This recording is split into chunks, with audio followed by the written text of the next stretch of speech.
Friends, मैं संजय गुप्ता आप सभी का स्वागत करता हूँ रेट की ऑनलाइन क्लास में। और ओल्ड इज़ गोल्ड सीरीज़ में आज हम ले रहे हैं कि एनवायरनमेंट स्टडीज़ 2012 का पेपर बहुत ही शानदार पेपर है और इससे आपका कॉन्फिडेंस भी थोड़ा सा बिल्डअप हो जाएगा कि बहुत ज़्यादा कठिन प्रश्न नहीं पूछे जाते हैं परीक्षा में, सामान्य प्रश्न ही पूछे जाते हैं। बस आपका कंसेप्ट मजबूत होना चाहिए। 30 क्वेश्चन है। पहला क्वेश्चन है, मूल्यांकन का मुख्य उद्देश्य क्या है। आंसर स्क्रीन को रोक करके आप आराम से सोच करके बता सकते हैं कि क्या होगा। ऑप्शंस आपके सामने हैं। इसका सही ऑप्शन हो जाएगा अधिगमकर्ता की उपलब्धि जानना एवं उसमें सुधार लाना। चलिए नेक्स्ट क्वेश्चन की तरफ चलते हैं। बहुत अच्छे क्वेश्चन है और ज़्यादातर क्वेश्चन परीक्षाओं में रिपीट होते हैं, इस चीज़ का ध्यान रखिए। निम्न में से कौन सी क्रिया विज्ञान शिक्षण में पाठ्य सहगामी है। विज्ञान क्लब, श्रव्य दृश्य सामग्री, पाठ्य पुस्तक, श्यामपट्ट। तो विज्ञान शिक्षण में पाठ्य सहगामी सामग्री है आपकी विज्ञान क्लब। उसके बाद में पानी में से अशुद्धि, दही में से मक्खन, गेहूं से छोटे कंकर आदि को अलग करने की क्रिया को कहते हैं मिश्रण, पृथक्करण, छानना, ऊर्ध्वपातन। तो बहुत ही अच्छा क्वेश्चन है। आंसर हो जाएगा इसका सेपरेशन यानी कि पृथक्करण। आंसर देने की आप कोशिश कीजिए। निम्न में से कौन सा कथन सही है। श्रव्य दृश्य सामग्री छात्रों के लिए उपयोगी है। चार्ट व ग्राफ श्रव्य दृश्य सामग्री है। चार्ट का प्रयोग केवल सामाजिक ज्ञान में किया जाता है। शिक्षण में कुशलता के लिए दृश्य श्रव्य सामग्री महत्वपूर्ण नहीं है। तो सिंपल क्वेश्चन है, ऑडियो विजुअल सामग्री दृश्य श्रव्य सामग्री छात्रों के लिए उपयोगी है। उसके बाद में परीक्षण की वास्तविक रचना से पूर्व उसकी प्रारंभिक जांच कर लेनी चाहिए। परीक्षण की वास्तविक रचना से पूर्व उसकी प्रारंभिक जांच कर लेनी चाहिए। प्रारंभिक जांच को कहते हैं। 4 ऑप्शन आपके पास में और इसका सही ऑप्शन हो जाएगा पायलट स्टडी। चलिए नेक्स्ट क्वेश्चन में, निम्नलिखित में से कौन सा राज्य राजस्थान के जैसलमेर, बीकानेर और गंगानगर जिलों से लगा हुआ है। सिंपल क्वेश्चन है, पाकिस्तान। नेक्स्ट क्वेश्चन की ओर चलते हैं। प्रथम कृत्रिम उपग्रह का नाम था। सिंपल क्वेश्चन है, जवाब सोच लिया होगा आपने। आर्यभट्ट। 19 अप्रैल 1975 को छोड़ा गया था। विश्व पर्यावरण दिवस कब मनाया जाता है। सिंपल क्वेश्चन है, 5 जून। उसके बाद में जलीय जंतुओं में श्वसन होता है। सिंपल क्वेश्चन है, गलफड़ों के द्वारा। उसके बाद में राष्ट्रीय झंडे के बारे में हमें अवलोकन करना है। सबसे ऊपर केसरिया रंग त्याग और बलिदान का प्रतीक है। बीच में सफ़ेद रंग शांति का, मध्य में चक्र शांति और खुशहाली का, नीचे हरा रंग शांति और खुशहाली का प्रतीक है। ये 4 ऑप्शन पढ़ लीजिए और कौन से सही हैं वो आप जज कर लीजिए। कौन से सत्य हैं, 1, 2, 3, इनमें से कौन से सत्य हैं और कौन से असत्य हैं। तो इसमें से हम देख रहे हैं पहला ठीक है, दूसरा ठीक है, चौथा भी ठीक है। चक्र जो है प्रगति का प्रतीक है, शांति और खुशहाली का नहीं है। तो 1, 2 और 4 सत्य हैं, तीसरा गलत है। चलिए, वातावरण के अनुरूप पौधों एवं जंतुओं में पाए जाने वाले शारीरिक लक्षणों को कहते हैं अनुकूलन, परजीविता, रूपांतरण, इनमें से सभी। तो बिल्कुल सिंपल सा क्वेश्चन है ये।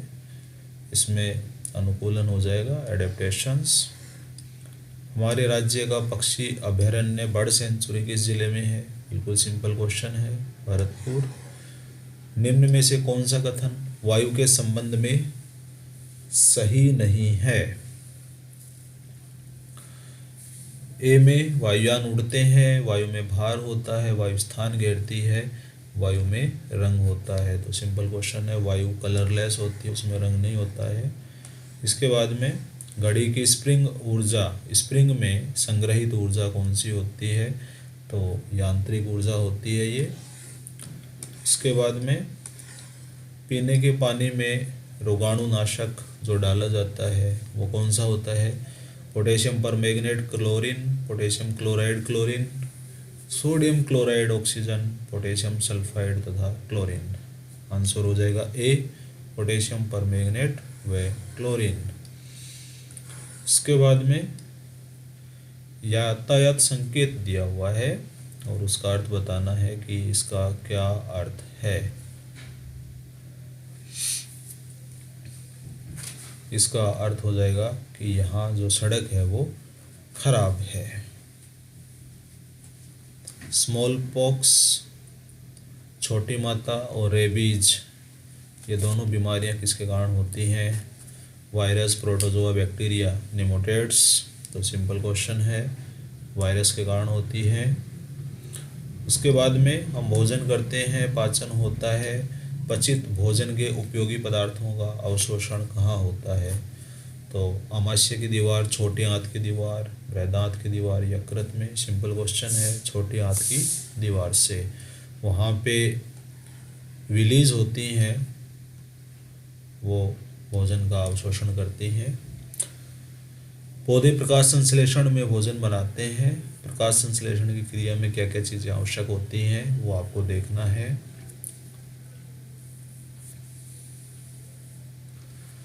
आंसर हो जाएगा सी, कार्बन डाइऑक्साइड, जल, सूर्य का प्रकाश और पर्णहरित। मानव शरीर का सामान्य तापक्रम होता है 33 degree Celsius, 38 degree Celsius, 98.6 Celsius, 37 degree Celsius. Option हो जाएगा डी। उदयपुर और भीलवाड़ा ज़िले में मिलने वाले खनिज हैं जस्ता, सीसा, चांदी, तांबा, जस्ता, जिप्सम, गार्नेट, सोना, सीसा, चांदी, टंगस्टन, तांबा, चांदी, राख, फास्फेट, टंगस्टन और जिप्सम। तो आंसर इसमें हो जाएगा जस्ता, सीसा, चांदी व तांबा, यानी कि एक ऑप्शन इसमें सेट हो जाएगा। उसके बाद में किस जिले में पेट्रोलियम निकाला जाता है? बारा, भरतपुर, जोधपुर, बाड़मेर। बिल्कुल सिंपल है, मंगला भाग्यम, ये आपको पता ही है, बाड़मेर में है। चंद्र ग्रहण होता है जब, कब होता है?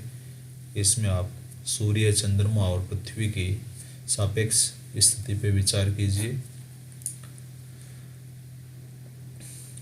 पहला ऑप्शन हो जाएगा पृथ्वी सूर्य व चंद्रमा के बीच होती है। राष्ट्रीय पशु कौन है? बाघ।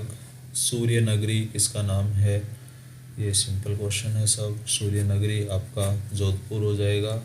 सोन नगरी, स्वर्ण नगरी जैसलमेर हो जाएगा। उसके बाद में कौन सा कथन सही है?